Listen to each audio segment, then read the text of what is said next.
Welcome to Recovery Dialogues and Sober Stories.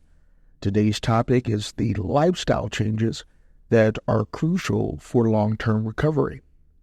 The journey towards addiction recovery goes beyond just committing and dedicating oneself to the process.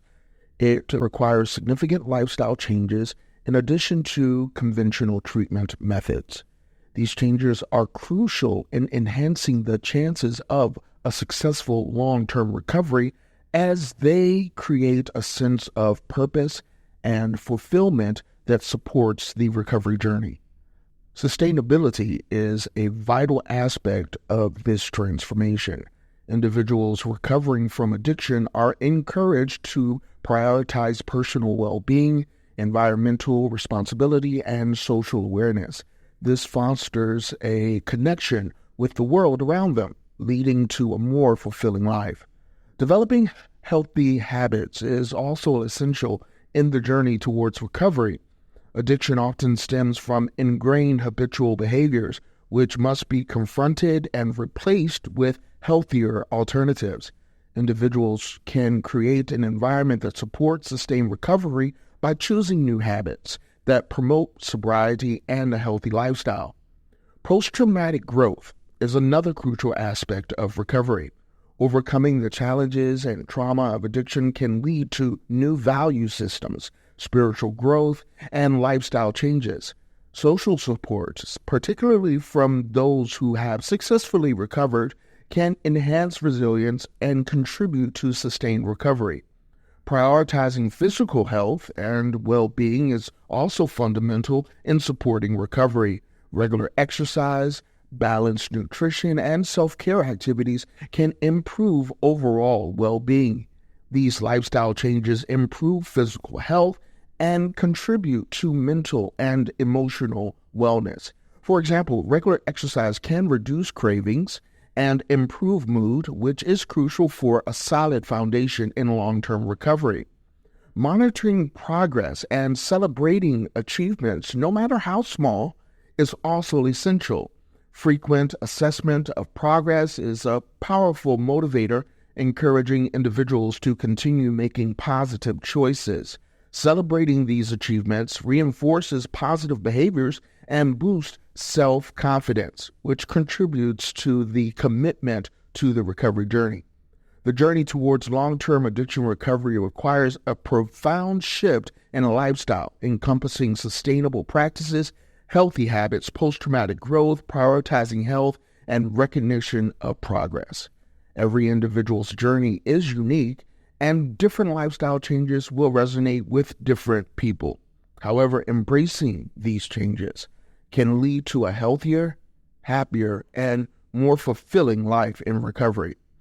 In today's episode, we have a special guest, Richard. Richard is not just a recovery expert, but a lived experience expert who has overcome addiction and emerged into the light of sustainable recovery. Richard's story is a reminder that recovery is an ongoing process that requires daily commitment and constant self-care. So, Richard, during recovery, it is important to prioritize self-care. What are some effective self-care practices you have found beneficial for your well-being? I confess that I'm not very good at self-care. I tend to have to wait for things to pass. I have some diversions, but they are impaired by my inability to concentrate. I do take breaks. I do use breathing. I do use grounding. But my boss usually thinks when things get more difficult that they want me to take time off. I have a part-time job, so I don't have a lot of need for downtime. What do I do for self-care? I try to do exercise. I do some religious things, not much. Most important thing, have a really good relationship. What do you see as being some of the common challenges faced by individuals when making lifestyle changes for sustainable recovery? How can they overcome these obstacles? Also, what strategies have been found effective in maintaining long-term recovery? There is a kind of old adage, walk on the other side of the street, and that has to do with avoiding people who, even if you don't find them all the way toxic, aren't helping, aren't compatible really with a steady scope of recovery. You have to remember that recovery is a process and that slowing it or even relapse is part of that process. But sometimes you have to put people in and out of your life. Sometimes you have to kind of ignore them when you're in your life. And you also have to avoid difficult places. And some places may be conducive to using for no particular reason. It's easy to avoid a bar, but how do you avoid a supermarket? Why would a supermarket tend to weaken your recovery result? I don't know, but places do that. Find other places. Find other people. Lastly, what message of hope would you give those struggling to make lasting lifestyle changes for sustainable recovery? And how can they find the strength to continue their journey? For me, the access of strength comes largely from other people and from community. You're all together. There might be a collective sense of confidence. There's certainly a common sense of aspiration. But you're working against the firm belief that you can't get better, or that you can't get more than a little better, and maybe you've already done a little better and you're exhausted.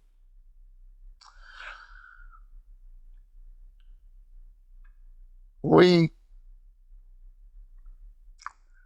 have to help each other. We have to be conscious of trying to pull other people through the gate when they're afraid to go.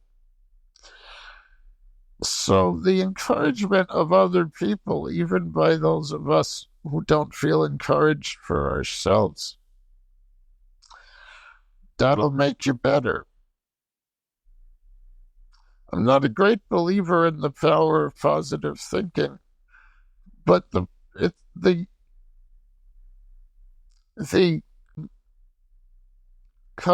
cultivating, trusting, and urging and gifting of yourself to other people produces hormonal reactions in the brain that make you feel good. So there's something called positive psychology. And you're going to get better if you help other people, not always with explicit recovery, but whatever they want to do. If you don't have anything to contribute, you accompany them. But that's how I did it. Another method is mindfulness, very popular thing these days. Spirituality, people of faith have a leg up on recovery. But these are just examples. Artistic expression. These things can really break through when recovery is stuck. Thank you, Richard, for sharing your expertise and insights on making healthy lifestyle changes for long-term recovery. Now I welcome Isabelle Wettergren to the conversation. Isabelle is a leader in workplace wellness, change advocate, and an ambassador of mental health and well-being. With over 20 years of experience and a master's degree in health and wellness psychology, Isabelle is a national board certified health and wellness coach and a certified professional recovery coach. Her journey overcoming addiction enables her to genuinely and compassionately motivate others. Isabelle's unique style, which combines humor, openness, and authenticity makes her a trustworthy ally for mental health.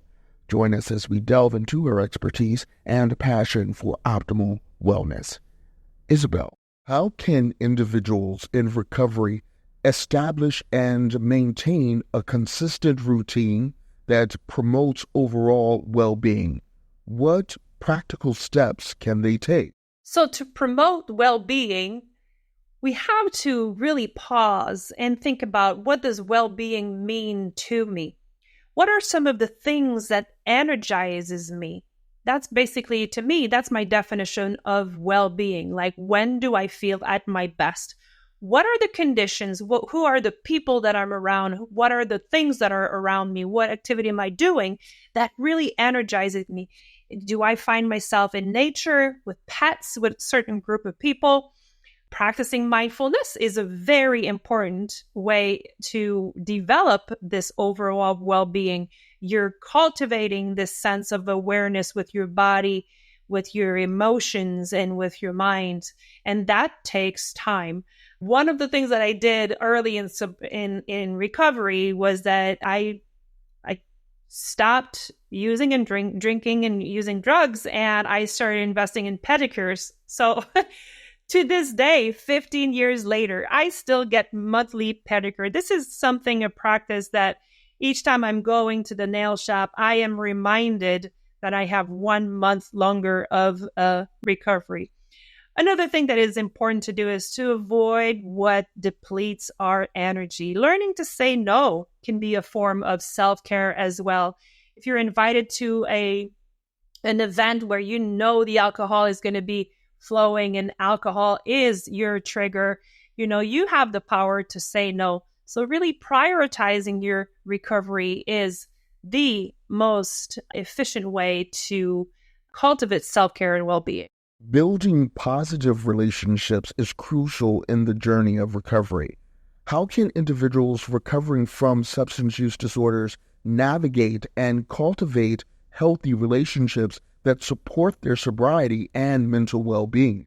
The epidemic of loneliness is really plaguing our population, and that is across the board, not only with people with substance use disorder, but particularly with people with substance use disorder and alcohol use disorder.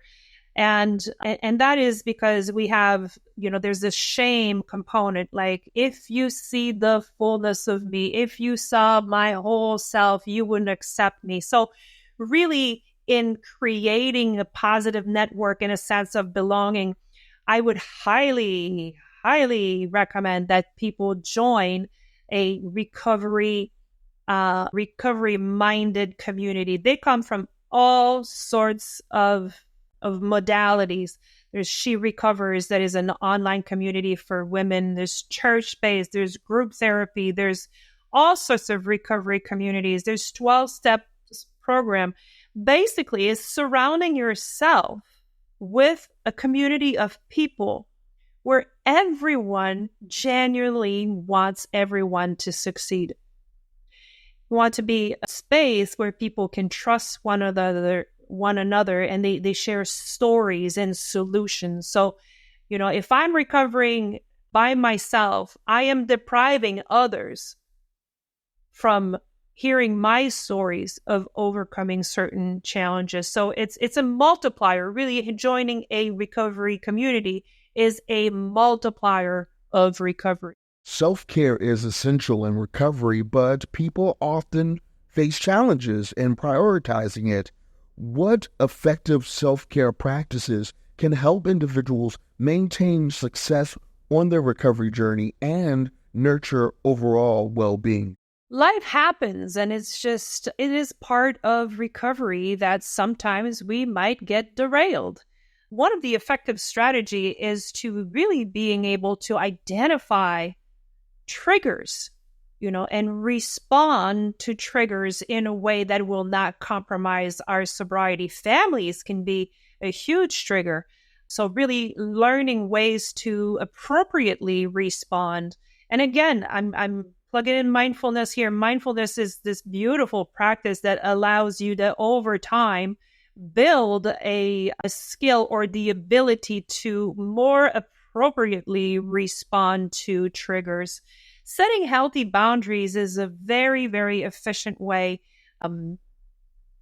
It is so important, not only setting boundaries for yourself, but also being able to recognize boundaries into others and really playing in that zone of comfort where it's okay for you to come to my house. I do have a white picket fence around it. It is not barbed wires, but don't step on my flowers, right? So setting those healthy boundaries really help in not only in recovery, but in life in general. Because sometimes we stretch ourselves so much to please others that we're like, wait, why am I doing this? And we put ourselves at risk. We get tired and we develop resentment and all these things. So really being able to identify the triggers and setting boundaries. And this is particularly true in early recovery because people sometimes they will get so well so fast and they will be like super excited, and then they're going to sign up for classes and they're going to take on too much. So make sure that you are keeping your energy level in check. And remember that recovery is a gradual process and it's multifaceted. So stick with what works. So stacking habits that work really is another really great strategies to making sure that your lifestyle changes stick for a long time. Creating a supportive environment is crucial for sustainable recovery. What are some strategies or tips for individuals to build a supportive network around themselves and foster a sense of belonging and understanding? Well, we harvest what we sow. So if I sow compassion, understanding, empathy, support, all these beautiful qualities, it should come back to me in return. So in fostering an environment in which I can grow and recover, I want to make sure that I contribute as much as I get. So I call this the cycle of giving and receiving. In early recovery, people tend to be needy, or have the self, the impression of the self that, oh my gosh, I'm so needy. And if I call you with my problems, it's going to burden you. But really, when you look at it, you shift your perspective. And rather than saying, I am burdening you, I am creating an opportunity for you to be of service to me. And the people that are in recovery, they understand that no one recovers alone. No one recovers alone. It takes a community. So really, we have this understanding of this cycle of giving and receiving. And when the next person comes in the door and has, they're facing challenges that you faced before, then you can provide some input. So it's the cycle of giving and receiving that is so beautiful. And that's what fosters a sense of belonging and a sense of support. In the early stages of their recovery, individuals often search for purpose and meaning. How can individuals in recovery discover and cultivate their passions, interests, and purpose-driven outlook to create a fulfilling and meaningful life post-addiction? Now, we need to understand that addiction is a brain disease, and a brain disease that will impact our perception and our critical thinking and a sense of belonging and all that. So early on, it's not uncommon for people to have these questions and really being patient. The recovery process takes a really, really long time. The brain needs to heal. So at first, maybe the individual is going to be faced with some questions like, what am I doing? What's my purpose? Like, why am I here? Why is this happening to me? And really, again, mindfulness would be a great way to just sit with all these emotions, knowing that you don't need to respond to them, that those are just thoughts and feelings and they're not you. They're not really you. It's just happening in your mind. So keeping an open mind, and over time, gradually, the body heals itself, the mind heals itself, and we start developing better ways, effective ways to manage our emotions. So keeping an open mind. And I like the law of attraction and abundance. Whatever I set my mind to, that's what is going to manifest in my life. So if I think about misery and sickness and drama and all that kind of thing, those are the kind of things that I'm going to attract in my life. So if on the other end, if I think about freedom and I think about cultivating meaningful, harmonious relationships, if that's what I'm feeding my mind with, that is what I am going to attract. For me personally, it happened pretty fast that I became a role model within my family. I had 3 women in my family that quit drinking alcohol within my first 2 years of recovery. And that has really fueled my purpose and oh my gosh, okay, they're really looking up to me. I better stay sober. I better keep up, keep that sobriety date. For me also, I recovered anonymously for 12 years. That was a long time. I had my community of recovery, but with the pandemic, with the onset of the pandemic, I thought, I knew for sure, and I was not wrong, that the conditions of the pandemic, the fear, the uncertainties, and all the turmoil that was taking place, really those were ingredients for sure to have people use more to cope with those uneasy feelings. And I wasn't wrong. I mean, the rates of addiction across the board have gone up. So for me, what happened is that after 12 years of recovering anonymously, like I said, I decided to go public and quote unquote break my anonymity. And this was the most meaningful thing that I have done in my life, to come out publicly and saying I am a person in recovery. And what started to happen is that my network, people started reaching out to me. How did you do it? How do you know that you had a substance use disorder? So I became someone that people could look up to. And that was really important to me, because when I was at the beginning, like when I was at my worst, there was no one that I knew of that I could reach out to. So really becoming that person has really given me, Isabelle Wettergren, a purpose in my life. What are some common challenges or roadblocks individuals may face when making decisive lifestyle changes for sustainable recovery? How can they overcome these challenges? Well, in early recovery, someone told me that I needed to change only one thing. And I thought, well, okay, I could probably do this. Well, that one thing is everything. I needed to change. It was suggested to me that I needed to change my playthings, my play places, and my play pals. And to me, that was very scary, because who am I without alcohol and drugs? Who am I without the bars and those places where I would socialize and partake in drinking and using? And who would I hang out with if I can no longer hang out with my pals? So really rediscovering my self-identity as a person in recovery was one of the greatest challenges that I had. For me, the tool that worked was journaling.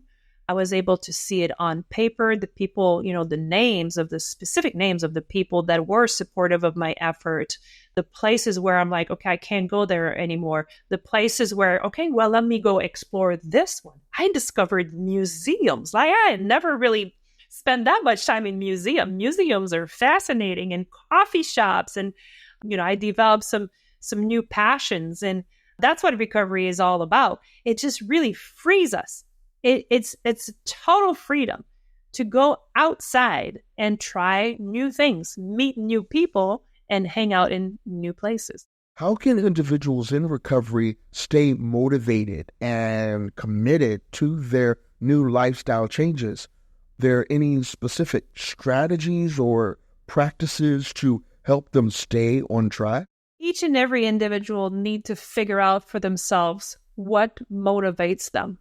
What is it that motivates them? So for me, what worked in early recovery and to this day is journaling. Occasionally, I'll go back around my sobriety date and my sobriety birthday. I will go back and read my early recovery journey and, just really make me grateful that I am no longer in these places filled with shame and regret and resentment. And I am more at a place of freedom. So journaling has worked very well. Also, like I said earlier, no one recovers on their own. So working with a recovery coach might be very useful because they have this approach that is very, very unique. Early on in the very first early sessions, you co-create a vision for the life that you want to achieve. And for me, when I discovered recovery coaching when I was 10 years sober. But what it did really expanded my view of what was possible in recovery because I created a vision that was so strong and so powerful that was really my source of inspiration. And I was not going to working with a coach also, identify what might derail me and really identify these strategies that work for me personally to overcome so that I can keep that vision of my best self really alive and well. Recovery, we know, is a lifelong journey. Setbacks and relapses can happen. How can individuals bounce back from various setbacks and see them as opportunities for growth and learning? In my personal story, I have not experienced a relapse. However, I have experienced some setbacks, some emotional and state of mind setbacks. And, it does take time for the brain to heal itself. And as the brain heals itself, it does shifts our perception. So really keeping a growth mindset is really something that is so valuable. And for that, it does require some emotional intelligence. It does require for us to be able to pause, breathe, expand what we're thinking the situation is, look beyond, and really try to look for the opportunities. In this particular instance, what was there for me to learn? What was there for me to learn? And when we take the time to really look at that piece in a non-judgmental way and really with self-compassion, then we can really learn from our past experiences and continue to grow. In your clinical practice, you've witnessed many remarkable examples of the positive effects of healthy habits that support a client's long-term recovery. Is there a story that exemplifies the transformative outcomes? So we live in a society where every day we are bombarded with messaging and products that tells us that there's a pill or a product or something that can help us save our lives, or whatever problem it is. You want to lose weight? Well, here's a pill. You're sneezing too much. Here's a pill. How about looking in your nutrition? Like so really recovery, it does take effort and perseverance, and it's hard. Recovery is hard. At the same time, there are so many stories of success. And here, this is going to be a little bit different. Maybe you're thinking about, a big story of transformation. But guess what? Someone who have not brushed their teeth for years because they were on meth and, they prioritized their drugs over brushing their teeth, brushing their teeth becomes their success. So we really ought to be careful in recovery to not necessarily glamorize the people that have done big accomplishments and that kind of thing, and really celebrate each and every incremental successes along the way. Because when we set the bar too high, we're saying, well, this person earned a degree, therefore they're a story of success. For some people that is not achievable, and then they compare themselves, and then it can put them make them spin and potentially put them in a cycle of relapse or mental relapse. So really celebrating each and every accomplishment.